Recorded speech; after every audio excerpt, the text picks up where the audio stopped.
Tunaendelea na kitabu cha Sahih Muslim, na kumbuka tulisema inshallah tutaendelea katika hadithi. Ndio tutaendelea katika hadithi, na barakallahu fikum, kitabu chetu kinaanza katika kipengele hichi katika hadithi ya mwanzo kabisa ndani ya Sahih Muslim.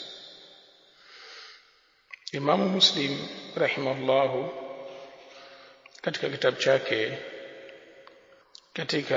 chake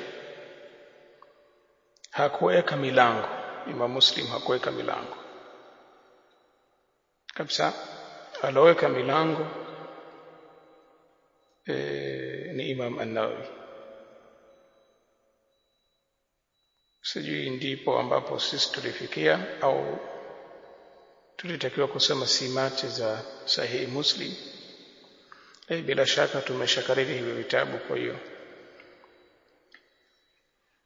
naam, Maalim Faisal, darasa iliyopita hatukusema Sahih Muslim, tulikuwa ni wenye kuendelea katika hadith ama katika simat, kwa sababu vitabu tunavisomesha sehemu tofauti. Almuhimu ni kuwa acha tuendelee katika kitabu chetu. Imam Muslim hakuweka hii milango hii imewekwa na Imam An-Nawawi. Yeye Muslim alitiririsha tu ahadith, na kitabu chetu kinaanza bismillahirrahmanirrahim, kitabu al-iman. Sahih Muslim inaanza katika kitabu al-iman, halafu hapa kuna babu bayani al-imani wal-islami wal-ihsani wa wujubi al-imani bi ithbati qadari Allah subhanahu wa ta'ala wa bayani ad-dalili ala at-tabarri amma la yu'minu bil qadar wa ighladi al-qawli fi haqqihi. Haya maneno kidogo kwa mujibu wa nuskha ya kitabu kana kwamba amefutika, sawa, hayako vizuri, lakini inshallah bila shaka kwa wale ambao wana vitabu basi watakuwa wanauona huu mlango umekamilika vizuri. Tuanze katika nukta ya kuelezea kuhusiana na mlango kiufupi. Tuingie katika kitabu chetu. Bismillahirrahmanirrahim. Bismillah. Bila shaka ni ufunguzi ambao Allah tabaraka wa taala akaanza nao katika kitabu chake, wenye maana ya mtu kutaka Allah subhanahu wa taala ampe msaada katika jambo lake, lakini amtilie baraka, bali analianza jambo lake kwa jina la Allah tabaraka wa taala. Kitabu al-iman. Vitabu hivi sita vikubwa, kila kitabu kimeanza na nidhamu yake. Kitabu cha Bukhari kimeanza na kitabu al-Wahy, na vitabu vya sunan ila sunan Ibn Majah vyote vimeanza na masala ya tahara, isipokuwa sunan Ibn Majah kimeanza na muqaddima, utangulizi unaoelezea sunna na jinsi ya kuheshimu sunna na namna ya mtu anavyotakiwa kuamiliana na sunna. Lakini kitabu cha Muslim kimeanza na kitabu al-iman. Maana yake panaanza kuzungumziwa maudhui mbalimbali ambazo zinahusu jambo zima la iman. Kwa hiyo nukta ya kwanza katika maudhui ambazo sisi tutaanza nazo, babu bayani al-imani wal-islami wal-ihsan.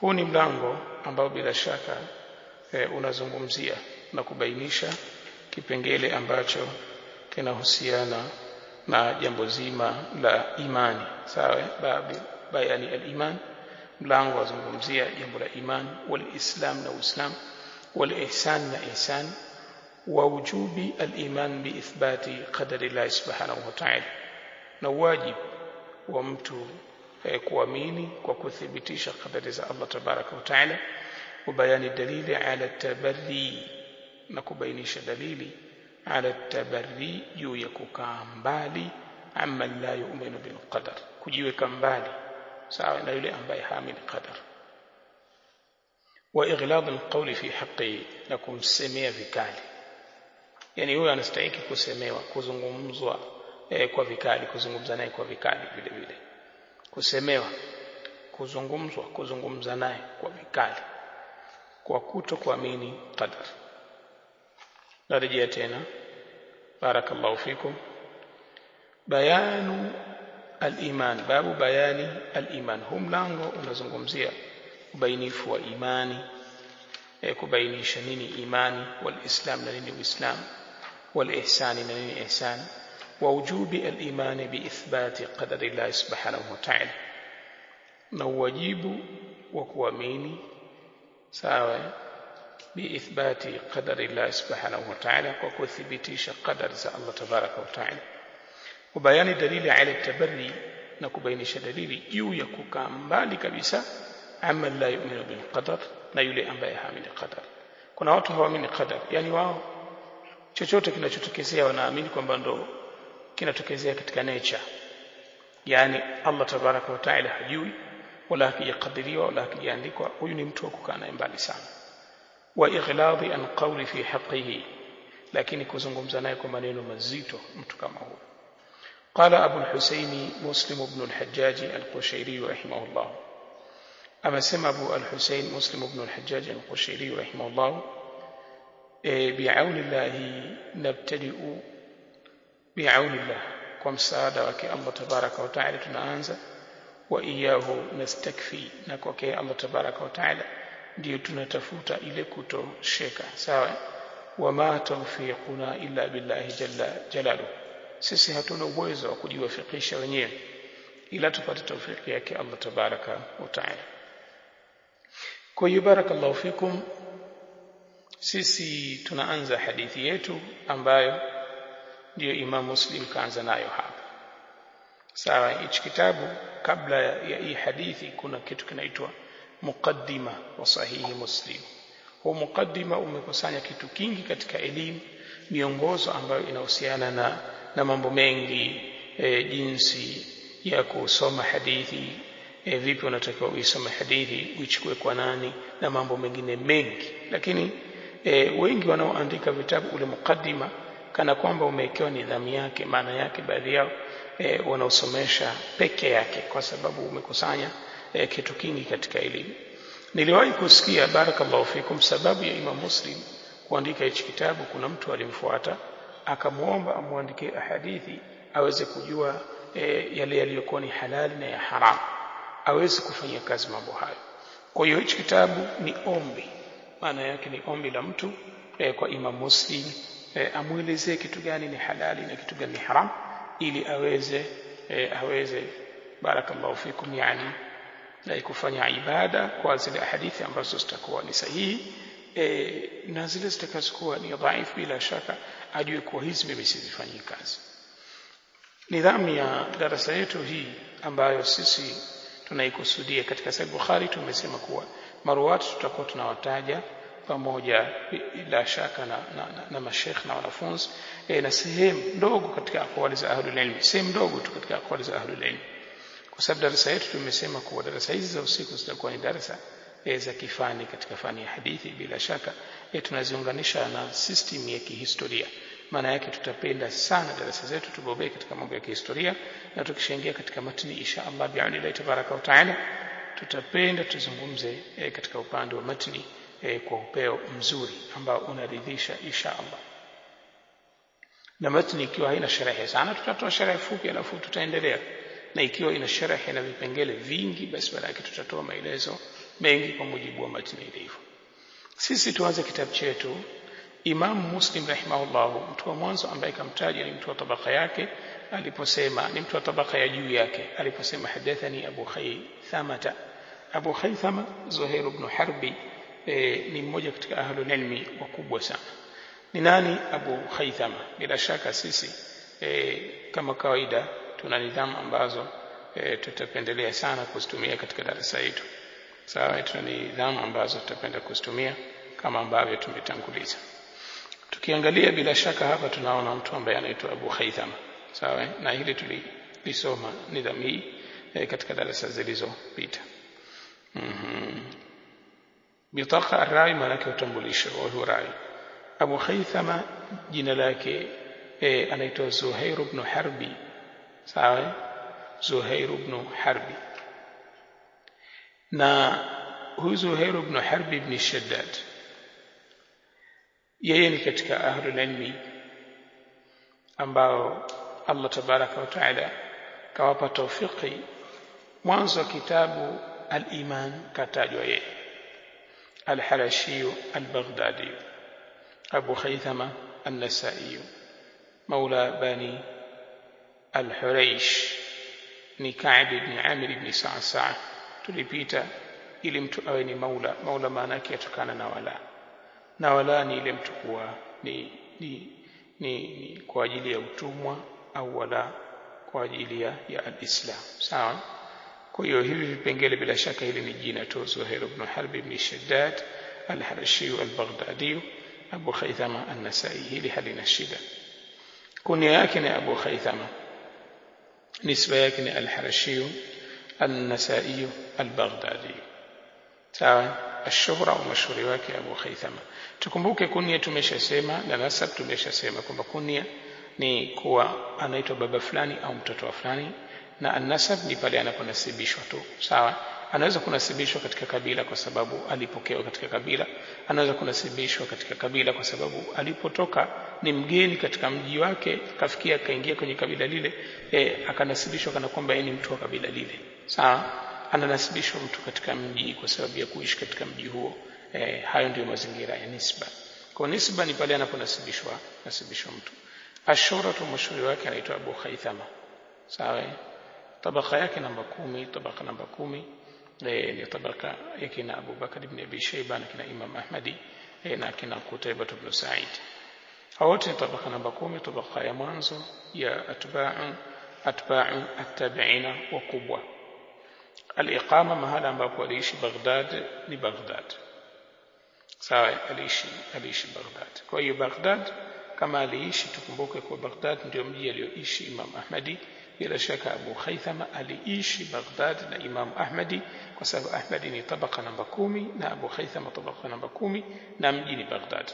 Tujalie sasa hivi tunawafahamu hawa watu wawili katika mji wa Baghdad: Abu Khaythama, Zuhair ibn Harbi pamoja na Ahmad ibn Hanbali katika mji wa Baghdad.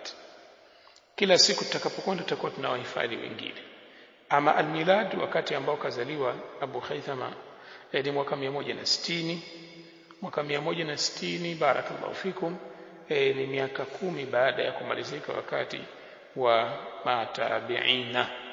Matabiina wakati wao ni mwaka 150 takriban. Hapo walikuwa ndio wameshamalizika, na Abu Khaythama kazaliwa mwaka 160. Sawa. Mwaka 160 bila shaka ni muda tumeona vizuri kazaliwa. Na kafariki mwaka 232. Madamu kafariki nje, yani baada ya takriban mwaka 220, 219, 218 kafariki wakati huo kujia juu, ina maana huyo anakuwa katika atba'u at-tabi'in, kwa sababu alifariki tayari wakati ule wa atba'u at-tabi'in umeshaisha. Wale ambao walionana na matabiina hawapotea. Kwa hiyo kama mtu alitafuta ilmu akazaliwa wakati ule, bila shaka barakallahu fikum, wa matabiina, basi ina maana huyo atakutana nao. Lakini huyo kazaliwa mwaka 160, mwaka 160 wakati wa matabiina umeshaisha. Kwa hiyo bila shaka huyo hakukutana nao. Kama hakukutana nao hawezi kuwa katika atba'u at-tabiina, kwa sababu atba'u at-tabiina ni wale waliochukua ilmu kutoka kwa matabiina. Kwa hiyo ni faida hii ya kuweza kujua kupitia mwaka wake ambao kafariki 32, 34. Bimaana sasa huyu alifariki wakati wa atba'u at-tabi'in. Sawa.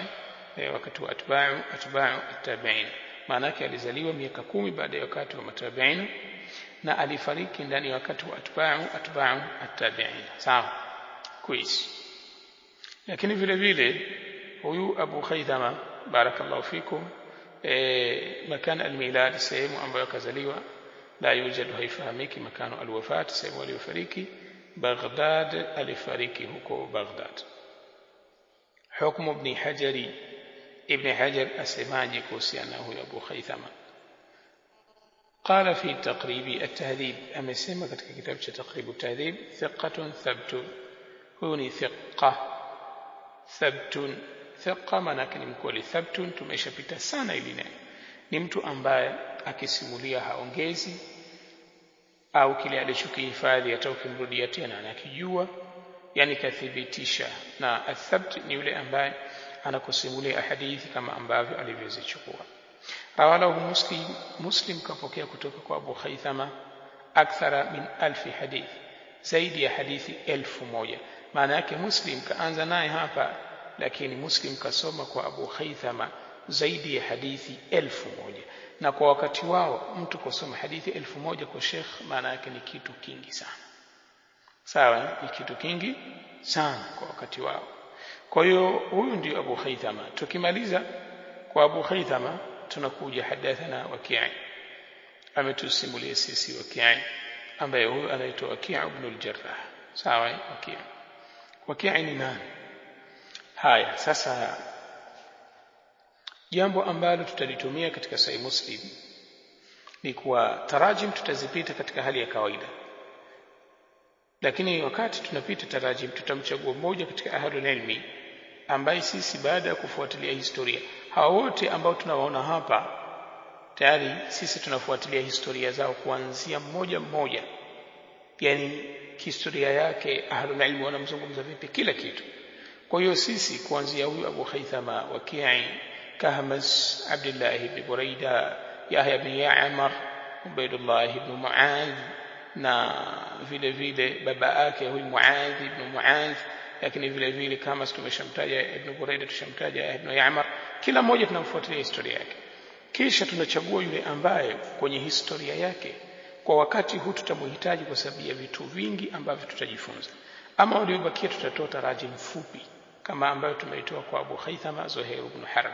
Sio kwamba yeye hana historia kubwa, lakini katika wote hawa mwenye historia kubwa ni Waki' ibn al-Jarrah. Yeye ndo ana mambo mengi ya sisi kujifunza, lakini ana mambo makubwa mno ambayo sisi tumesema tutaandaa kitu na tunatoa tu taarifa bila shaka wakati tunapomsoma.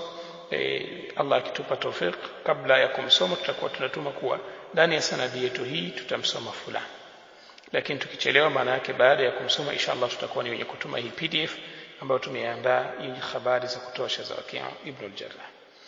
Tukiangalia muda, kwa sababu tutaki tutoke sana nje ya muda, kuna sababu ya kumsoma Waki', alafu inshallah tukaje tukaendelea na asanid, au tunaweza kuwasoma hawa wengine katika asanid kwa sababu vipengele vyote ni sawa.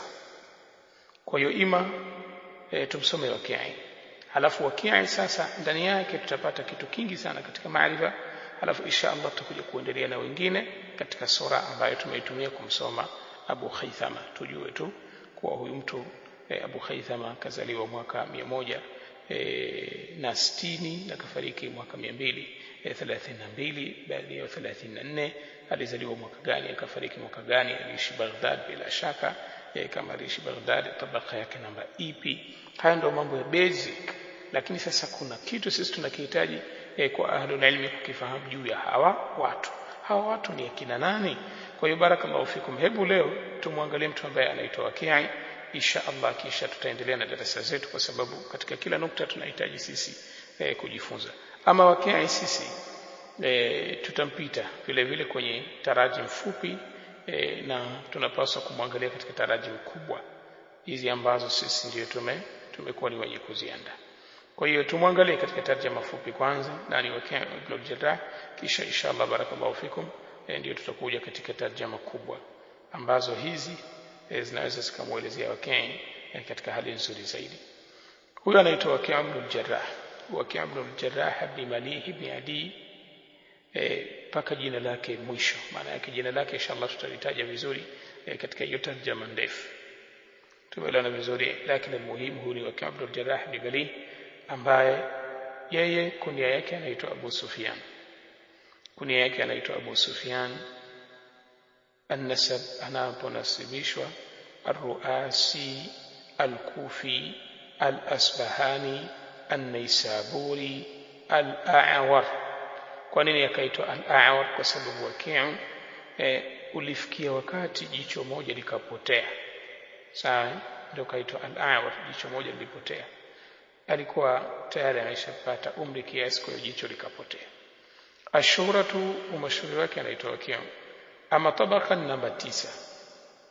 Tabaka namba 9 ni wale atba'u at-tabi'ina wadogo, kina Shafi hao na kina Abdul Razzaq as-San'ani ndio wenyewe, kina Abdurrahman ibn Mahdi, kina Yahya ibn Sa'id al-Qattan, wako wengi katika ahlul ilmi, yani hao ni atba'u tabi'ina wadogo, ndio walimu wa kina Imam Ahmad ibn Hanbali, ndio walimu wa kina Abu Bakar ibn Abi Shayba, ndio walimu wao. Kwa hiyo sisi tukitaja namba 9, maana yake namba 9 ndio walimu wa hawa namba 10. Tumeelewana vizuri? Na namba 9 mashekhe zao ni namba 8, na namba 8 namba 7, kama hivyo. Kwa hiyo kila namba zinaposogea chini, ina maana wale wa chini wanakuwa wanachukua elimu kwa watu wa juu.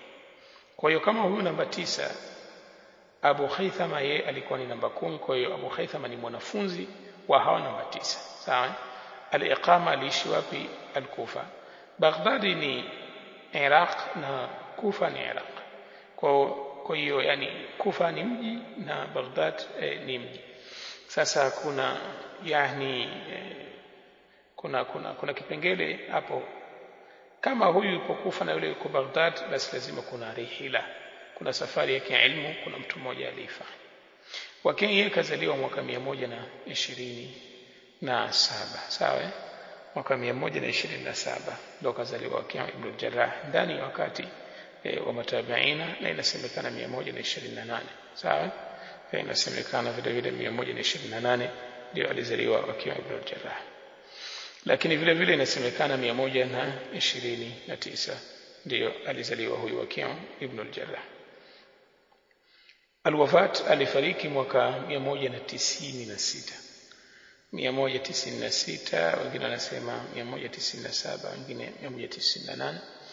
Huu ni wakati ambao ni wakati wa mwisho wa kuwepo atba'u at-tabi'in. Kwa hiyo baadhi ya wakati unaandika tu hii miaka kwamba mwaka 198 ndo mwaka wa mwishoni, tena mwishoni mwa kuwepo kwa atba'u at-tabi'in.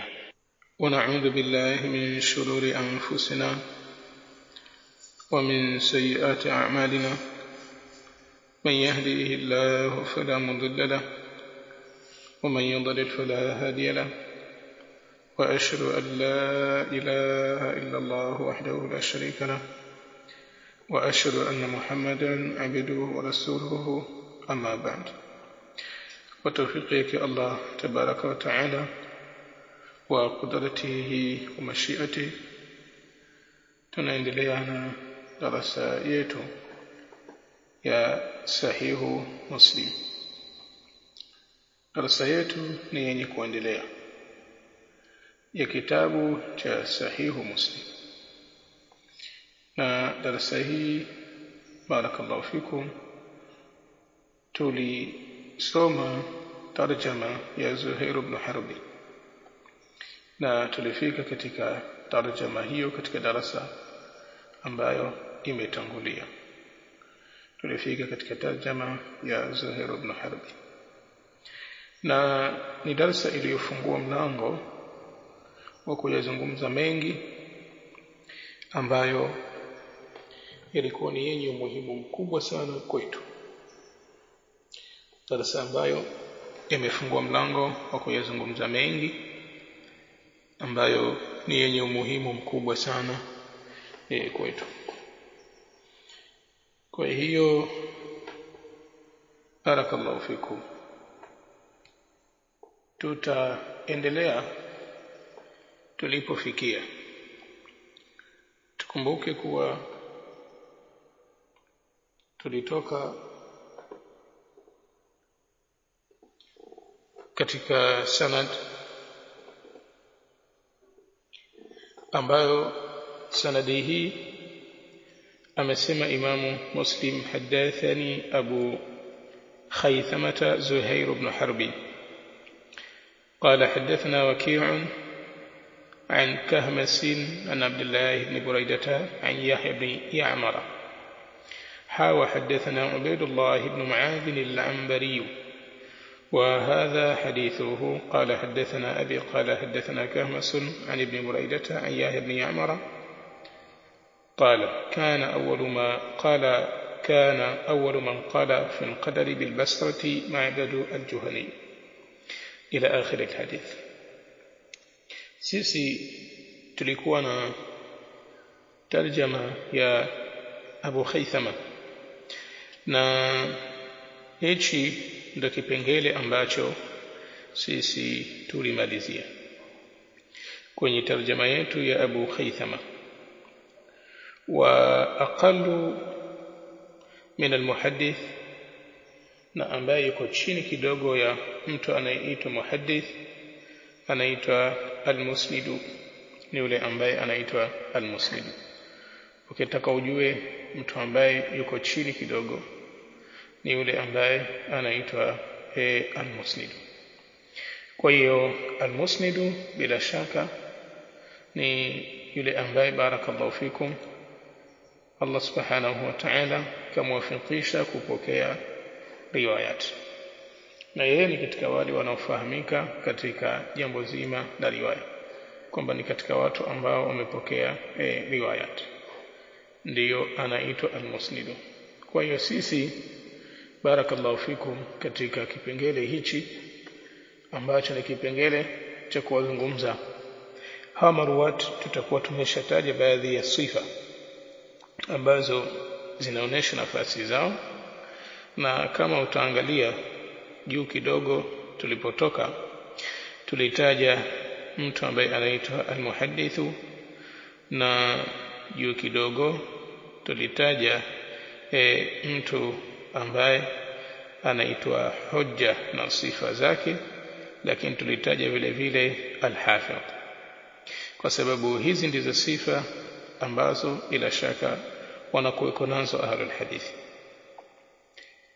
Na faida kabla ya kuendelea na darasa yetu ni kuwa hizi sifa mtu kuwa ni alhafidh, alhujja, ahadu a'lami alhadithi, ndizo zinazomvutia mtu kuona kuwa mimi na kwenda kuichukua ilmu yangu kwa mtu ambaye ni alhafidh, kwa sababu yeye katulizana, kasoma hadithi, kahifadhi hadithi, kasoma asanid, anasijua asanid. Nikichukua ilmu yangu pale basi nitapata kitu kilichokuwa kizuri. Ama alhujja, mimi nitachukua ilmu kwa mtu ambaye anaitwa alhujja, na mtu sasa anakimbilia kwa wale ambao wako katika level ya juu katika elimu, tofauti na baadhi ya dhanna za watu na fikra zao. Ukimwambia tusome ilmu ya maruwati na tarikh, atakwambia bwana, mimi elimu hiyo ni kubwa kwangu, siwezi kufahamu chochote. Lakini huyu husema katika maneno yake, Allahumma ighfir lana wa li ikhwanina alladhina sabaquna bil iman, na wale ndugu zetu ambao wametutangulia katika iman. Sasa ndugu zako ni akina nani? Mbona ndugu zako huwajui wewe? Kwa sababu laiti ungalikuwa unawajua hao ndugu zako, maana yake ungalikuwa unafahamu historia na habari zao. Lakini bil asafi shadid wewe hujui chochote. Kwa hiyo sisi barakallahu fikum tutaendelea na kipengele hichi, kinasema Zuhair ibn Harb ibn Shaddadi al-Harashi an-Nasai nazala Baghdad. Huyu aliteremka Baghdad. Baghdad bila shaka ni mji ambao uko Iraq. Kwa hiyo huyu alikwenda huko Baghdad. Tukiangalia bila shaka tukasema tunahitaji kuweza kuelewa kitu kuhusiana na Zuhair ibn Harbi. Tunaweza kuelewa bila shaka, lakini katika vipengele ambavyo vinazungumzwa na maulama kuhusiana na Zuhairi, hakuwa mtu kabisa wa Baghdad, alikuja tu akaishi Baghdad. Kwa hiyo tutaangalia jinsi ya maulama wa Baghdad watamuelezea vipi Zuhairi baada an akthara at-tatwafa. Sawa, baada ya kukithirisha at-tatwafa, kuzunguruka katika miji. Yani Zuhair aliranda kwanza katika miji, kwenda huku na kule kwa ajili ya kutafuta ilmu. Alikwenda huku na kule kutafuta ilmu kwa huyu. Kwa hiyo akthara at-tatwafa fi al-ilm, alikithirisha kuzunguruka kuchukua ilmu. Hii ni sababu katika sababu kubwa za mtu kufikia daraja ya kielimu, anapozunguruka kwenda kwa watu mbalimbali kufuata ilmu. Na ndiyo sifa ya ahlu al-ilmi, anasoma mtu kwa fulani na kwa fulani na kwa fulani. mimi mwalimu ambaye kanisomesha nahau nahau alwadih ni mwingine, ananisomesha matnu al-ajurumia ni mwingine, yani wakati naanza kusoma, na ambaye kanisomesha ahkam at-tajwid ni mwingine, na ambaye kanisomesha bulugh al-marami ni mwingine, ambaye kanisomesha mustalahu al-hadith usul at-tafsir pamoja na sarf pamoja na nahau tena ni mwingine. Kwa hiyo kila mwalimu mimi najikuta leo nikisomesha natafuta njia yake naitumia. Mimi akinijia mtu anataka kusoma nahau, ukweli kwanza namuanzisha nahau wadih, kwa sababu mwalimu ambaye alinisomesha nilikaa na yeye tu, yani mimi na yeye tu, akanisomesha kwa upana kwa nguvu yake kitabu mpaka kikaisha juzu zote 3. Wakati ananisomesha jinsi alivyokuwa akinifahamisha, basi nikakuta kuwa ni njia nzuri. Kwa hiyo katika mji ima mtu azunguruke kwenda kwa watu wenye elimu, au katika nje ya mji. Wa jamaa wa sanafa, akakusanya kitu kingi katika elimu wa sanafa, akatunga vitabu. Bila shaka alikuwa ni katika watunzi wa vitabu. Tulipita kwa Abu Bakar ibn Abi Shaybata, kusifiwa ni katika watunzi wa al-Musnad, al-Musannaf na at-Tafsir, na tukaelezea ndani ya vitabu ndani yake kuna ilmu, na hawa wanapotunga vitabu vile vinaofikia maulama wenzao, wanapokiri kwa hicho kitabu ni sahihi, maana yake wameikiri elimu ya mtu. Kwa hiyo kiambo mtu katunga kwa wakati wao, subhanallah, yani ni mtu mkubwa sana. Wabaraa fi hadha ash-sha'n, akabobea katika hili jambo, yani fani hadithi, huwa wabnuhu, yeye na mtoto wake, wa hafiduhu, pamoja na kijukuu chake, ambaye mjukuu wake anaitwa Muhammad ibn Ahmad. Waqalla أن اتفق هذا ل3 على نسق. وقال أن اتفق هذا ل3 على نسق. haya maneno sijayafahamu, kwa hiyo tutayaacha. Tutakuja ulida Abu Khaythamata sanata 60 wa 100, kazaliwa mwaka 160. Qalahu ibnuhu Abu Bakar, mtoto wake Abu Bakar ndo alosema baba yake kazaliwa mwaka huo. Tukiunganisha darasa yetu ya jana kuhusiana na namna ya kufahamu nyakati walizozaliwa maulama, miongoni mwa nukta ndo unaona hapo tulisema, au mtu ambaye aliishi na rawi, yeye huyo mtu atoe muongozo, yani mtu ambaye kaishi na rawi atoe muongozo, aseme jambo ambalo jambo hilo bila shaka litaelezea kuhusiana na wakati wa kuzaliwa. Kwa hiyo mtoto wake anaaminika zaidi amesimulia kutoka kwa babake mwaka ambao kazaliwa. Qala al-Mizzi amesema rawa'an Ahmad ibn Ishaq al-Hadrami, katika wanafunzi.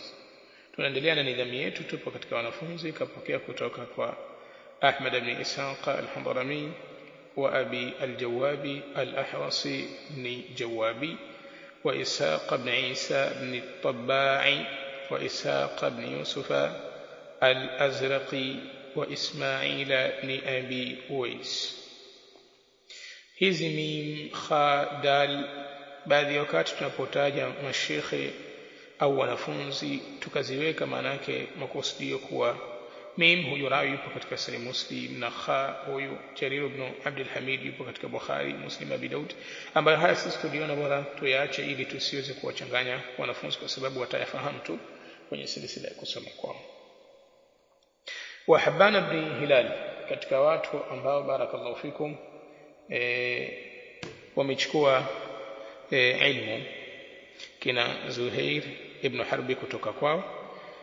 Kuna mtu anaitwa Ismail ibn Ulayya, lakini vile vile wa Bishr ibn as-Sari, lakini wa Jarir ibn Abdul Hamid wa Hibban ibn Hilal wa Hajjaj ibn Muhammad al-Misisi wa Hujaini ibn al-Muthanna wal Hasan ibn Musa al-Ashyabi, lakini vile vile wal Husayn ibn Muhammad al-Marudhi wa Hafs ibn Ghiyath wa Humayd ibn Abd al-Rahman al-Ruasi. Hawa wote ni katika wale ambao Zuhair ibn Harbi alichukua ilmu kutoka kwao.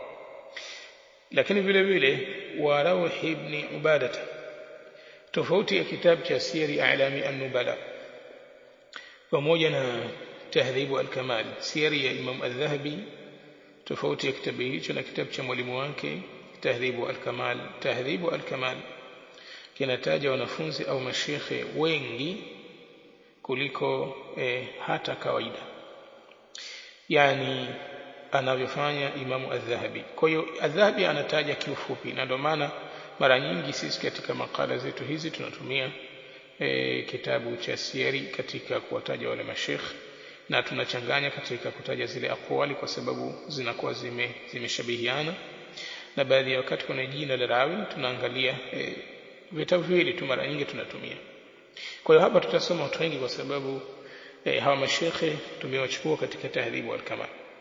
Wa Zaid ibn al-Hubabi wa Sufyan ibn Uyainata, katika walimu tukimpita mtu ambaye tumeshamsoma kama Sufyan unarejesha kichwa uweze kujua nafasi yake ilikuwaje. Wa Shababata ibn Sawar wa Abi Asim al-Dhahak ibn Makhladi wa Abdullah ibn Idrisa wa Abi Sufwan Abdullah ibn Sa'id al-Umawi wa Abdullah ibn Numayri wa Abdullah ibn Yazid al-Munquri wa Abdurrahman ibn Mahdi wa Abdurrazzaq ibn Hammam wa Abd as-Samad ibn Abd al-Warith wa Abi Amir Abd al-Malik ibn Amri al-Aqadi. Wote ni katika walimu wa Zuhair. Wa Abda ibn Sulaiman wa Abi Ali Ubaydillah ibn Abd al-Majid al-Hanafi. Si tatizo, hawa ni salafuna salih, watu waliofanya jitihada ya kubeba ilmu, kwa hiyo sisi kuwajua hakuna tatizo. Wa Uthman ibn Umar ibn Faris wa Affan ibn Muslim wa Ali ibn Hafs al-Madaini wa Umar ibn Yunus al-Yamani wa Amr ibn Asim al-Kilabi wa Abi Nu'aym al-Fadl ibn Dukaini والقاسم بن مالك المزني وكامل بن طلحة الجحدري وكثير بن هشام ومحمد بن حميد أبي سفيان المعمري ومحمد بن خازم أبي معاوية الضرير وأبي همام محمد بن الزبري قاني الأهوازي وأبي أحمد محمد بن عبد الله بن الزبيري ومحمد بن عبيد الطنافسي. bado tupo na mashekhe. Hii inakwenda kwa alfabeti, tupo kwenye mim bado. Wa Muhammad ibn Fudail ibn Ghazwan wa Marwan ibn Muawiyah al-Fazari wa Muadh ibn Muadh al-Ambari. Laiti kama ingalikuwa kwa kila mmoja katika mashekhe kachukua hadithi moja tu, basi wewe imagine huyu mtu angalikuwa na hadithi ngapi? Maana bado tunataja tu mashekhe. ومعاذ بن هشام الدستوائي ومعاوية بن عمرو الأزدي ومعلى بن منصور الرازي ومعل بن عيسى القزاز وبالمغيرة النضر بن إسماعيل البجلي وبالنضر هاشم بن القاسم وبالنضر هاشم بن القاسم وبالوليد هشام بن عبد الملك الطيالسي وهشيم بن بشير ووكيع بن الجراح والوليد بن مسلم ووهب بن جرير بن حازم ويحيى بن أبي بكير الكرماني ويحيى بن سعيد القطان ويزيد بن هارون ويعقوب بن يزيد بن سعد ويونس بن محمد المؤدب. Kwa hiyo huyu kaitwa muadib kwa sababu kuna watu walikuwa katika ahlul ilmi kazi yao unawapelekea mtoto wako alafu unamwambia mfundishi adabu, au baadhi ya wakati almuadib anakuwa katika darasa, katika durusu za kielimu. Yeyote ambaye analeta fujo, sauti na mfano wake anakuwa anapokea mwongozo kutoka kwake. Sawa? Warawa ilmu katika wanafunzi sasa al-Bukhari aliyopokea kutoka kwake ni Imam al-Bukhari